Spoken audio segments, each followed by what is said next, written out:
বাংলাদেশের ব্যবসা বাণিজ্যের এক নতুন সম্ভাবনার সময়ে একজন নারী এগিয়ে আসছেন অভিজ্ঞতা, দৃষ্টিভঙ্গি এবং দায়িত্ববোধ নিয়ে। তিনি সাবিনা ইয়াসমিন।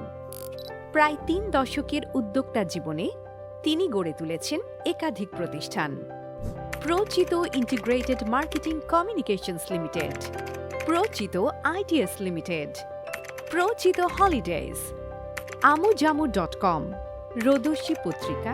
এছাড়া ৫ বছর ধরে কৃষির সঙ্গে জোরালোভাবে এগিয়ে চলছে হোসেন অ্যাগ্রো।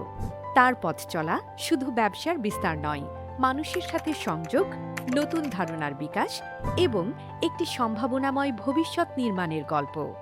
একজন কৌশলী চিন্তাবিদ এবং দক্ষ সংগঠক হিসেবে তিনি যেমন ব্যবসায় নেতৃত্ব দিয়েছেন, তেমনি লেখালেখিতেও রেখেছেন নিজস্ব স্বাক্ষর। প্রকাশিত হয়েছে তার একাধিক বই। তার কাজের স্বীকৃতিস্বরূপ তিনি বিভিন্ন সাহিত্য ও সামাজিক সম্মাননা অর্জন করেছেন। তিনি বিশ্বাস করেন নীতি নির্ধারণে শক্তিশালী অংশগ্রহণ, নারী উদ্যোক্তাদের ক্ষমতায়ন, আন্তর্জাতিক বাণিজ্য সম্প্রসারণ, ডিজিটাল অর্থনীতির বিকাশ এবং কৃষিভিত্তিক উদ্যোগের উন্নয়ন। এই পথেই এগোবে বাংলাদেশের ব্যবসা। বিশ্বের নানা দেশে ভ্রমণ তার দৃষ্টিভঙ্গিকে করেছে বৈশ্বিক, যেখানে স্থানীয় বাস্তবতা ও আন্তর্জাতিক কৌশলের সমন্বয়ে সাফল্যের চাবিকাঠি।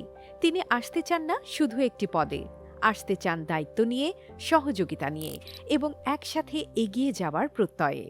তিনি সাবিনা ইয়াসমিন, এফবিসিসিআই এর জন্য এক নতুন সম্ভাবনা।